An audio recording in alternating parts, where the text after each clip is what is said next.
ให้พวกเขาใช้เวลาเพื่อตึกตองเบิงพระคำของพระเจ้าด้วยเทศนาในหัวข้อวงฮอบปีแห่งสวรรค์เว้ากันว่าต้นไม้จะสร้างวงฮอบปีขึ้น1วงในแต่ละปีวงฮอบปีของต้นไม้มีบันทึกละเอียดเกี่ยวกับความยากลำบากและความทุกข์ที่ต้นไม้ได้ประสบมาตลอดทั้งปี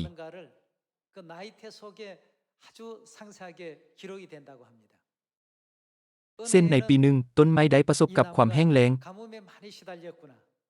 ในอีกปีหนึ่งมันทึกคุกคามโดยศัตรูพืชและพยาธิต่างๆและในอีกปีหนึ่งมันทึกฟ้าผ่าการต่อสู้และประสบการณ์ทั้งหมดของต้นไม้ได้ทึกบันทึกไว้อย่างชัดเจนในวงฮอบปีของมัน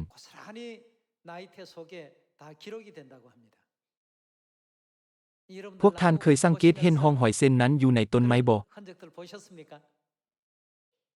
พวกท่านเคยคิดบ่ว่าโอ้ต้นไม้ต้นนี้คงจะลำบากหลายย้อนความแห้งแล้งโดยปกติแล้วคนส่วนหลายบ่ได้คิดเช่นนั้นแต่ขอให้เฮามาคิดเกี่ยวกับวงฮอบปีแห่งสวรรค์ของพวกเขา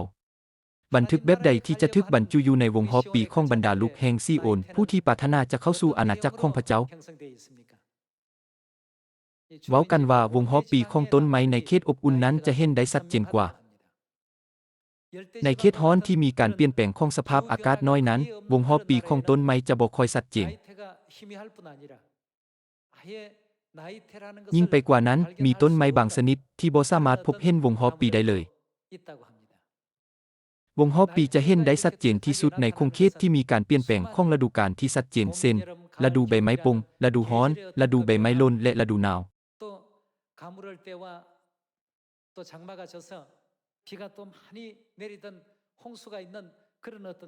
ปีที่แห้งแล้งปีที่ฝนตกหนักและน้ำท่วมปีที่ต้นไม้ทึกศัตรูพืชทำลายและปีที่ต้นไม้ทึกฟ้าผ่าเว้ากันว่าเหตุการณ์ทั้งหมดเหล่านี้จะสามารถวิเคราะห์ได้จากวงฮอบปีเมื่อพวกเขากลับคืนสู่บ้านเมืองสวรรค์ที่นิรันดร์พวกเขาก็จะมีวงฮอบปีที่แสดงให้เห็นอย่างชัดเจนว่าพวกเขาได้ดำรงชีวิตเพื่อเข้าประเสริฐแห่งอาณาจักรสวรรค์แนวใดพระเจ้าและบรรดาทูตสวรรค์จะสามารถรู้เรื่องนี้ได้ทันทีพวกเพิ่นจะรู้เรื่องนี้ได้แนวใดสามารถรู้ได้โดยการเบิ่งที่วงฮอบปีของพวกเขาได้ออกแห่งเพื่อเข้าประเสริฐของพระคริสต์หลายเพียงใดพวกเขาได้พยายามสุดความสามารถแล้วบ่สิ่งทั้งหมดเหล่านี้จะถูกบันทึกไว้อย่างชัดเจนในวงฮอบปีแห่งสวรรค์ของพวกเขาพระเจ้าได้ทรงสร้างวงฮอบปีไว้ในต้นไม้เพื่อเป็นเครื่องหมายแสดงถึงประสบการณ์แห่งความเจ็บปวดความโศกเศร้าความทุกข์ทรมานและอื่นๆถึงแม้ว่าต้นไม้บ่สามารถเว้าได้โดยกงแต่มันสื่อสารผ่านวงฮอบปีของมันแล้วพวกเขาควรสร้างวงฮอบปีแห่งสวรรค์ของพวกเขาแนวใดพวกเขาควรปฏิบัติตามพระประสงค์ของพระเจ้าด้วยจิตใจที่ปรารถนาอย่างแห่งกล้าที่จะช่วยเทื่อละจิตวิญญาณให้พ้นบ่แม่นบ่ย้อนยังก็ย้อนว่าจิตใจเส้นนั้นจะถูกบันทึกไว้เช่นกันได้มีบันทึกไว้ว่าพระเจ้าทรงค้นหาเบิ่งจิตใจและความคิดของพวกเขาบ่แม่นบ่พวกเขาบ่สามารถเว้าตัวอยู่ทรงหน้าพระเจ้าได้โดยการตรวจสอบวงฮอบปีพวกเขาสามารถระบุช่วงเวลาที่ต้นไม้ประสบกับไฟไหม้ภัยแห้งแล้งหรือความหนาวเย็นที่รุนแรงได้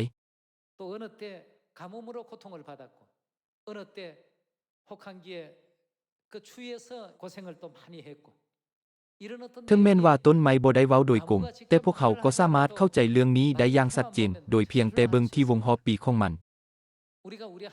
เช่นเดียวกันพวกเขาบ่จำเป็นต้องบอกพระเจ้าว่าพระเจ้าข้าพระองค์ได้ดำรงชีวิตแบบนี้หรือข้าพระองค์ได้ดำรงชีวิตแบบนั้นพระเจ้าทรงรู้ทุกสิ่งทุกอย่างโดยเบิ่งที่วงฮอบปีแห่งสวรรค์ของพวกเขา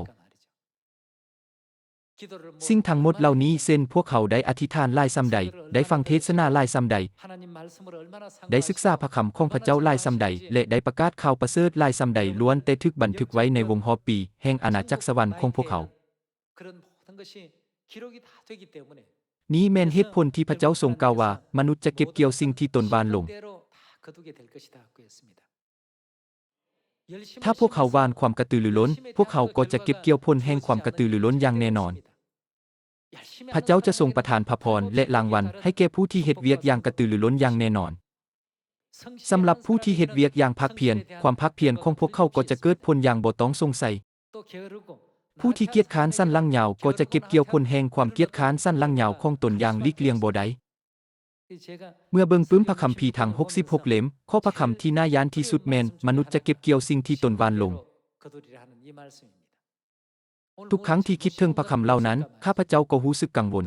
มื้อนี้ค่อยได้วานสิ่งที่ผิดลงไปบ่มื้อนี้ค่อยต้องวานสิ่งที่ถูกต้องดังเช่นนี้ในแต่ละมื้อพวกเขากำลังสร้างวงหอบปีแห่งสวรรค์ของพวกเขาอยู่ฉะนั้นข้าพเจ้าฮ้องขอพวกท่านอย่างจริงจังให้สร้างวงหอบปีที่งดงามทั้งอยู่ที่เฮือนที่คริสตจักรและในแถวหน้าของข่าวประเสริฐขอให้เฮามาเบิ่งพระคำในปึ้มพระนิมิตบทที่22ข้อที่12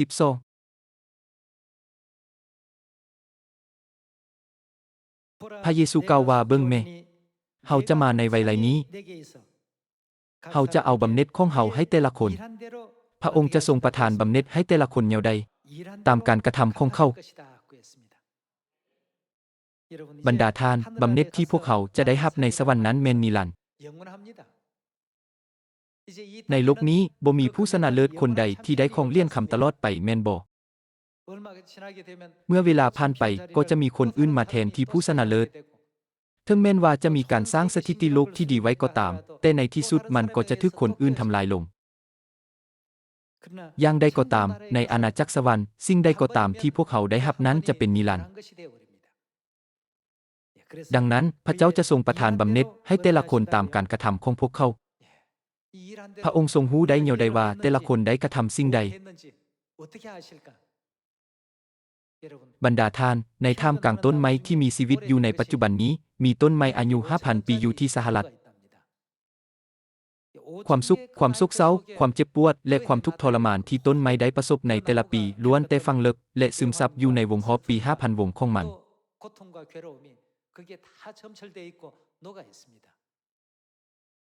ถ้ามนุษย์สามารถวิเคราะห์และตีความหมายวงหอบปีของต้นไม้ได้แล้วพระเจ้าจะทรงวิเคราะห์วงหอบปีแห่งสวรรค์ที่พระองค์ทรงอนุญาตให้พวกเขาสร้างขึ้นนั้นได้หลายกว่านั้นเพียงใดดังนั้นการสร้างวงหอบปีที่จะเป็นประกายเมื่อพวกเขากลับคืนสู่สวรรค์จะบ่ดีกว่าบ่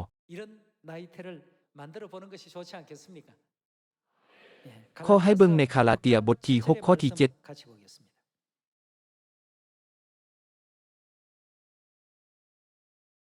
อย่าลอกลวงตนเองบ่มีไผดอกลอกลวงพระเจ้าได้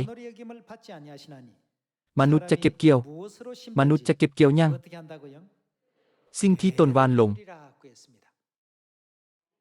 สิ่งนี้เป็นความจริงอย่างแน่นอนถ้าสิ่งใดถูกกระทำด้วยความคิดที่ชั่วร้ายหรือบ่ชอบธรรมแม้นแต่เพียงเล็กน้อยผลของมันก็จะเป็นไปตามนั้นอย่างหลีกเลี่ยงบ่ได้ถ้าวานสิ่งที่บ่ดีลงไปสิ่งที่ดีก็จะบ่มีวันเกิดขึ้นได้เลยปุกทั่วก็ได้ทั่วปุกทั่วแดงก็ได้ทั่วแดงมนุษย์จะเก็บเกี่ยวสิ่งที่ตนวานลงบรรดาทานพระคำนี้เป็นความจริงอย่างแน่นอนแม้นแต่เวลาที่ท่านประกาศผลที่ได้รับก็จะแตกต่างกันไปขึ้นอยู่กับแนวความคิดของพวกท่านถึงแม้นว่าวงหอบปีทั้งหมดจะเบิ่งคือกันแต่พระเจ้าทรงรู้ได้ทันทีว่าวงหอบปีใดที่เกิดขึ้นผ่านความทุกข์ทรมานถึงแม้นว่าพวกเขาจะอธิษฐานเพียงครั้งเดียว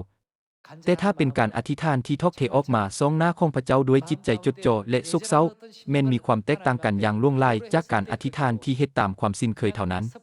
ถ้าพวกเขาอธิษฐานโดยบ่มีความเชื่อแต่เฮ็ดไปย้อนการปฏิบัติตามคนอื่นแบบงมงาย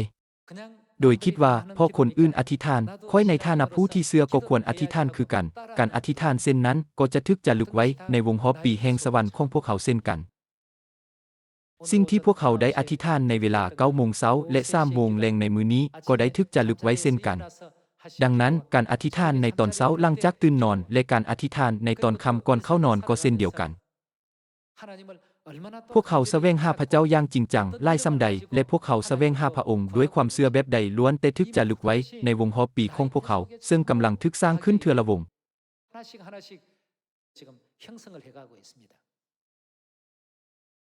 ดังนั้นพวกเขาต้องกำจัดจิตใจที่ลอกลวงความคิดที่บ่ชอบธรรมและจิตใจที่บ่เชื่อฟังออกไปทั้งหมดดังที่มีบันทึกไว้ในปึ้มปัญญาจารย์บทที่12ว่าจงเฮ็ดตามข้อคำสั่งของพระองค์เพราะพระองค์ได้สร้างมนุษย์ขึ้นมาก็เพื่อสิ่งทั้งหมดนี้ ได้มีบันทึกไว้ว่าเมื่อนั้นพระเจ้าจะทรงให้พระพรของพวกเขาส่องประกายเหมือนดวงดาวอยู่ในสวรรค์ตลอดไป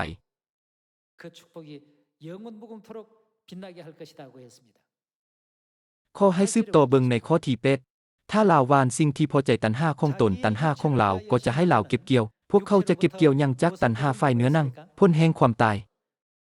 เพราะว่าพวกเขาได้วานสิ่งที่พอใจฝ่ายเนื้อนั่งของตนถึงแม้นว่าการกระทำภายนอกจะเบิ่งคือเป็นส่วนหนึ่งของเวียกงานข่าวประเสริฐแต่ถ้าภายในทึกขับเคลื่อนด้วยความปรารถนาและความหวังของตนเองเพื่อสิ่งที่พอใจฝ่ายเนื้อนั่งของตนแล้วพวกเขาจะเก็บเกี่ยวผลแห่งความตายจากฝ่ายเนื้อนั่งอย่างหลีกเลี่ยงบ่ได้พระเจ้าของพวกเขาทรงเป็นพระเจ้าองค์แท้จริงและพระเจ้าแห่งความจริงถ้าลาววานสิ่งที่พอใจตัณหาของตนตัณหาของลาวก็จะให้ลาวเก็บเกี่ยวผลแห่งความตายแต่ถ้าลาววานสิ่งที่พอใจพระวิญญาณก็จะให้ลาวเก็บเกี่ยวผลแห่งชีวิตอันตลอดไปเป็นนิจฉะนั้นอย่าให้พวกเขาเมื่อยล้าในการเฮ็ดดีเพราะถ้าพวกเขาบ่ลดละในการเฮ็ดดีพวกเขาก็จะเก็บเกี่ยวผลดีตามเวลาอันสมควรบรรดาทานถ้าพวกเขาเข้าใจความจริงแห่งชีวิตนิรันดร์ที่พระเจ้าทรงประทานให้แก่พวกเขาอย่างถูกต้องและมีความหวังอันแท้จริงในอาณาจักรสวรรค์พวกเขาก็ควรสร้างวงหอปีแห่งความหวังในอาณาจักรสวรรค์ทุกๆมื้อในการเฮ็ดเวียกงานข่าวประเสริฐพวกเขาทุกคนต้องสามารถรับใช้ด้วยจิตใจที่สัตย์ซื่อและเข้าถึงข่าวประเสริฐด้วยความกระตือรือร้นเมื่อถึงเวลาที่พวกเขาควรเคารพแด่พระเจ้าพวกเขาบ่ควรเพียงแต่นั่งอยู่ซื่อๆเพียงพอเป็นเวลานมัสการ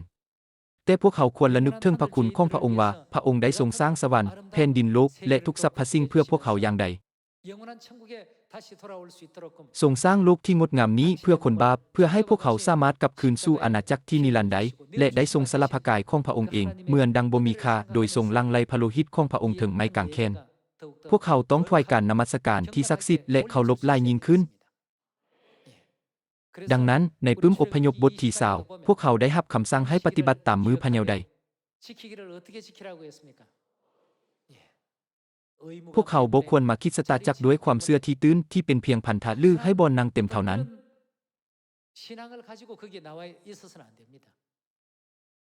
แต่พวกเขาควรถวายการนมัสการที่ถูกตั้งอยู่ในความบริสุทธิ์และเต็มด้วยความขอบพระคุณอย่างแท้จริงต่อพระเจ้าแม้นแต่แนวความคิดของบุคคลหนึ่งก็ได้ถูกบันทึกไว้นี้แม่นวงหอปีของต้นไม้ดังที่พระเจ้าได้ทรงสร้างวงหอปีในธรรมชาติพวกเขาสามารถเห็นได้ว่าทุกๆสิ่งเกี่ยวกับพวกเขาก็ถูกจารึกไว้ในวงหอปีฝ่ายวิญญาณของพวกเขาในทุกๆช่วงเวลาเช่นกัน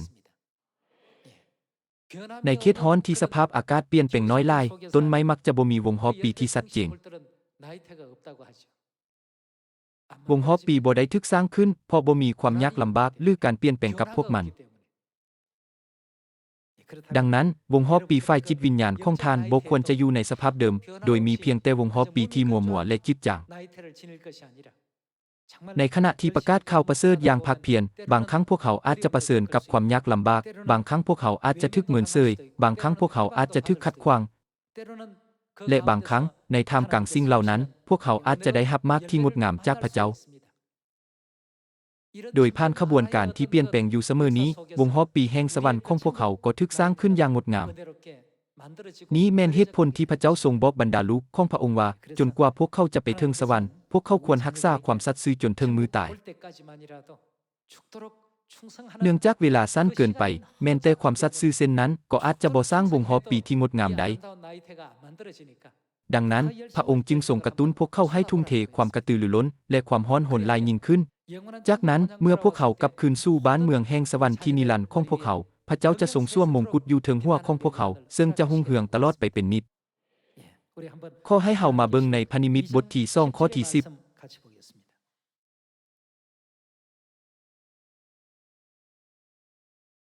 อย่าย้านต่อความทนทุกข์ใดๆที่เจ้าจวนจะประเสริญเบิ่งแม่พญามารจะทดสอบพวกเจ้าโดยให้บางคนถูกจับใส่คุกและความยากลำบากของพวกเจ้าจะมีอยู่10 มื้อพระเจ้าทรงบอกให้พวกเขาเฮ็ดหยังจงสัตย์ซื่อต่อเฮาจนถึงมื้อตายเมื่อพวกเขาเบิ่งชีวิตของพวกเขาจากโลกแห่งสวรรค์ซึ่งเป็นนิรันดร์นั้นเวลาในชีวิตของเฮาแม่นสั้นเหลือเกินถ้าพวกเขาเพียงแต่เพลิดเพลินกับช่วงเวลานี้ด้วยความสบายความพึงพอใจและความสงบสุข วงฮอบปีของพวกเขาในอาณาจักรสวรรค์ก็จะจืดจางและมีรูปร่างที่บ่สมบูรณ์อย่างหลีกเลี่ยงบ่ได้และที่ร้ายแรงไปกว่านั้นอาจจะมีกรณีที่บ่มีวงฮอบปีทึกสร้างขึ้นเลย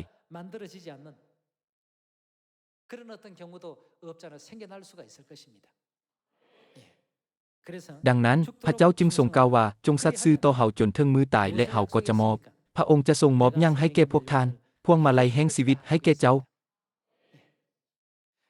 บรรดาทานพระพรและรางวัลทั้งหมดที่บันทึกไว้ในพระคัมภีร์ล้วนแต่เป็นเสกประกันสิ่งนี้จะต้องสำเร็จอย่างแน่นอนและจะดำเนินไปตามนั้นอิงตามคำทำนายในมัทธิวบทที่25เจ้าบ่าวจะมาซาหญิง20คนที่ออกไปต้อนรับเจ้าบ่าวต่างก็พากันเหงานอนและหลับไปในเวลานั้นพระเยซูทรงกล่าวว่าไผเป็นคนฉลาด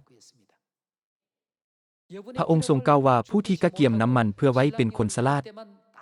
ส่วนคนที่เหลือบ่ได้เกียมน้ำมันเพื่อไว้เพียงแต่รอถ้าเจ้าบ่าวมา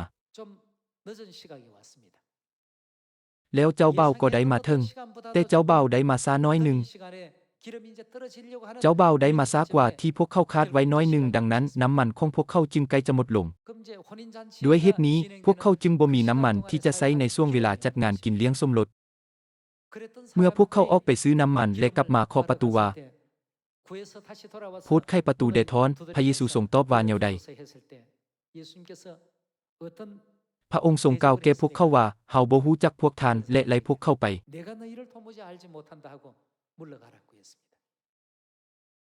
บรรดาทานน้ำมันแห่งความเชื่อของพวกเขาจะต้องบ่เป็นเพียงสิ่งชั่วคราวหรือมีจำกัดพวกเขาต้องสามารถปฏิบัติตามและยอมรับพระประสงค์ของพระบิดาตามที่พระองค์ทรงพอใจเมื่อพวกเขาคิดทบทวนเบิ่งตนเองพวกเขาเป็นคนบาปที่ได้เฮ็ดบาปในสวรรค์บ่แม่นบ่เพียงแต่ได้รับการอภัยบาปก็เพียงพอแล้วที่จะร้องเพลงแห่งความขอบพระคุณในทุกๆมื้อแต่บางคนก็ยังว่าในเมื่อพระเจ้าบ่ได้เฮ็ดสิ่งต่างๆตามความประสงค์ของข้อยก็จะบ่ติดตามพระองค์ถ้าพวกเขาบ่ติดตามพระเจ้าไผที่จะประเสริฐกับการสูญเสียฝ่ายจิตวิญญาณบ่แม่นว่าพระเจ้าทรงต้องการพวกเขาแต่พวกเขาต้องการไผพวกเขาต้องการพระเจ้า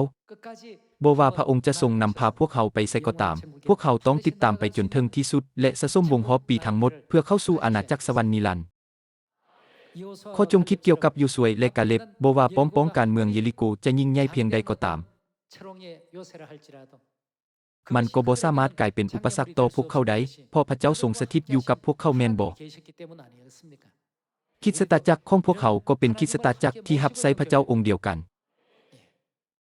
ข้าพเจ้าขอร้องพวกท่านอย่างจริงจังอีกครั้งว่าอย่าลืมพระเจ้าและจงระลึกอยู่ในจิตใจเสมอว่าพวกเขากำลังดำเนินข่าวประเสริฐร่วมกับพระองค์ด้วยเหตุนี้พระองค์จึงทรงกล่าวว่าจงสัตย์ซื่อต่อเฮาจนถึงมือตายขอให้พวกเขามาเบิ่งข้อพระคัมภีร์อีกข้อหนึ่งเกี่ยวกับเรื่องนี้โดยเปิดไปลูกาบทที่19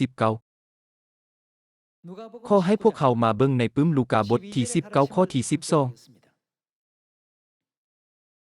ดังนั้นพระองค์จึงกล่าวว่ายังมีเจ้านายผู้หนึ่งผมจะออกไปแดนไกลเพื่อรับแต่งตั้งให้เป็นกษัตริย์คันแล้วเพิ่นจะต้องกลับมายังบ้านเมืองของตนอีกก่อนจากไปเพิ่นได้เอิ้นคนใส่10คนของตนมาและมอบเลี่ยนคำให้แต่ละคนทั้งสร้างว่าจงใส่เลี่ยนคำนี้ไปค้าหากำไรจนกว่าเฮากลับมาแต่ประชาชนในบ้านเมืองของเพิ่นสั่งเพิ่นจึงใส่คณะทูตตามไปเพื่อบอกว่าพวกเขาบ่ต้องการสายคนนี้ให้เป็นกษัตริย์ของพวกเขา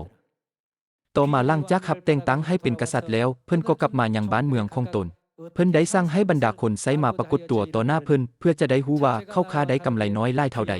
ผู้ที่หนึ่งเข้ามารายงานว่าท่านผู้ค้าได้10เหรียญคำเป็นกำไรด้วยเหรียญคำอันเดียวที่ท่านได้มอบให้ผู้ค้า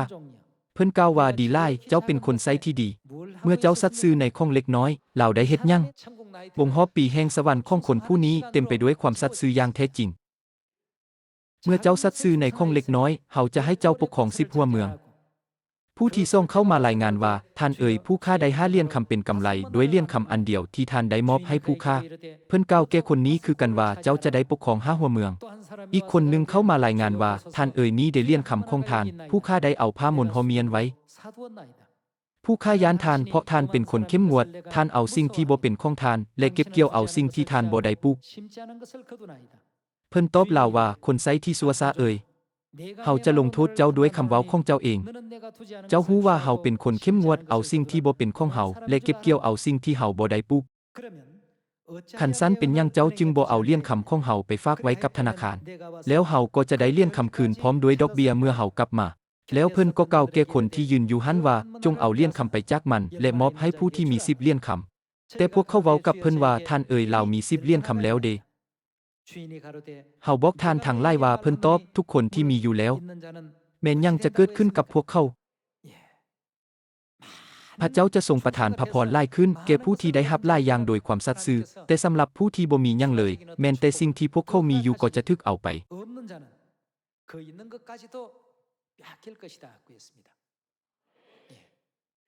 ท่านทั้งหลายสิ่งทั้งหมดเหล่านี้ล้วนแต่ถูกจารึกไว้ในวงหอบปีแห่งสวรรค์ของพวกเขาวงหอบปีแห่งสวรรค์ของพวกเขาจะบอกเรื่องราวที่สวยงามแบบใดในสายตาของพระบิดาพวกเขาควรเป็นคือกันกับคนรับใช้ที่ฉลาดผู้ที่ได้กำไรอีก10เลี่ยนคำและได้รับคำย่องยอด้วยถ้อยคำที่ว่าดีหลายเจ้าเป็นคนใช้ที่ดีเจ้าได้รับผลแห่งความสัตย์ซื่อก็เพราะเจ้าได้วานความสัตย์ซื่อในทุกสิ่งที่เจ้าเฮ็ดเฮาบ่ได้บอกเจ้าบ่ว่ามนุษย์จะเก็บเกี่ยวสิ่งที่ตนวานลงข้าพเจ้าหวังว่าพระพรทั้งหมดเหล่านี้จะถูกจารึกไว้ในวงหอบปีฝ่ายจิตวิญญาณของพวกเขาและสมาชิกครอบครัวแห่งซีโอนทุกคนจะสามารถได้รับผลเช่นนั้นอิงตามพระคัมภีร์มีวงหอบปีที่ประกอบด้วยการเชื่อฟังและความเชื่อบางข้อกล่าวว่าจงฮักซึ่งกันและกันและจงปรองดองกันจงพรนักพรเบาให้ซึ่งกันและกันบางข้อกล่าวว่าจงเฮ็ดสิ่งที่ดีและจงยำเกรงพระเจ้าและเฮ็ดตามข้อคำสั่งของพระองค์บางข้อกล่าวว่าจงมีส่วนในพระคุณและสภาพของพระเจ้ามีวงหอบปีหลายประเภทแตกต่างกันบ่ว่าพวกเขาได้ประสบกับสิ่งใดแต่ละสิ่งก็จะถูกจารึกไว้ในวงหอบปีแห่งอาณาจักรสวรรค์ของพวกเขาพระเจ้าทรงกล่าวว่าผู้ที่มีวงหอบปีทั้งหมดสำหรับนรกก็จะไปนรกและผู้ที่มีวงหอบปีที่เหมาะสมกับอาณาจักรสวรรค์ก็จะไปอาณาจักรสวรรค์ขอให้พวกเขาเปิดไปในปึ้มพนิมิตบทที่20บทที่20ข้อที่11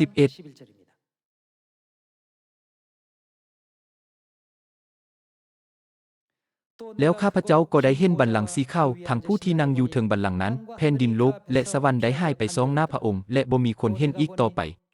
และข้าพเจ้าได้เห็นคนตายทั้งผู้น้อยและผู้ใหญ่พากันยืนอยู่ต่อหน้าบัลลังก์ปึ้มต่างๆก็เปิดออกและมีปึ้มอีกขั้วหนึ่งเปิดออกคือปึ้มทะเบียนแห่งชีวิตคนตายถูกตัดสินพวกเขาถูกตัดสินแนวใดตามการกระทำของพวกเขาวงหอบปีแห่งสวรรค์บอกเราเกี่ยวกับประวัติแห่งชีวิตของพวกเขาความสุขและความโศกเศร้าที่พวกเขาได้อดทนผ่านพาความยุ่งยากที่พวกเขาประเสริญและทั้งในท่ามกลางการข่มเหงและการทดลองนั้นพวกเขาได้สูญเสียความเชื่อหรือได้ติดตามพระเจ้าจนถึงที่สุด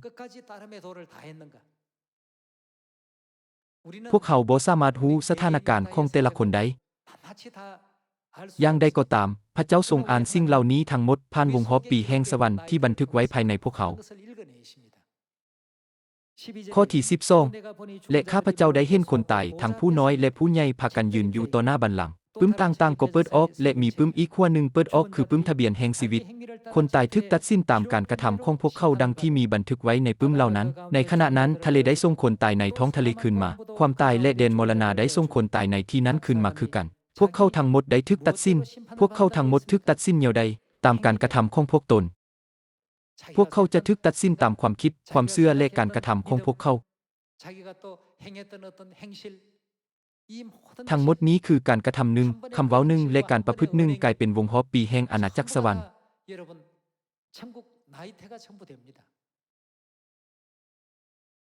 สิ่งเหล่านั้นกลายเป็นบันทึกที่พวกเขาบ่สามารถลบล้างได้แต่ละคนได้ถูกตัดสินตามการกระทำของตนข้อที่14แล้วความตายและแดนมรณะก็ได้ถูกทิ่มลงในบึงไฟนี้และเป็นความตายครั้งที่2ผู้ใดก็ตามที่บ่มีชื่อจดไว้ในทะเบียนแห่งชีวิตก็ถูกทิ่มลงในบึงไฟในปึ้มพนิมิตของอัครทูตโยฮันได้บันทึกไว้ว่าแต่ละคนได้ถูกตัดสินตามการกระทำของตนดังที่ได้บันทึกไว้ในปึ้มเหล่านั้นดังนั้นขอให้วงหอบปีแห่งความสัตย์ซื่อที่ถูกจารึกโดยการอุทิศตนจนถึงแก่ความตายของพวกท่านถูกจารึกไว้อย่างสมบูรณ์ในวงหอบปีแห่งสวรรค์ เพื่อว่าเมื่อพวกท่านกลับคืนสู่บ้านเมืองแห่งสวรรค์พวกท่านจะได้เป็นผู้ที่เต็มไปด้วยพระคุณผู้ที่มีสง่าราศีและส่องแสงดังดวงดาวในท้องฟ้าตลอดไปเป็นนิจ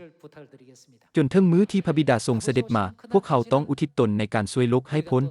มื้อนี้พวกเขาได้ศึกษาพระคำของพระเจ้านำกันด้วยเทศนาในหัวข้อวงฮอปีแห่งสวรรค์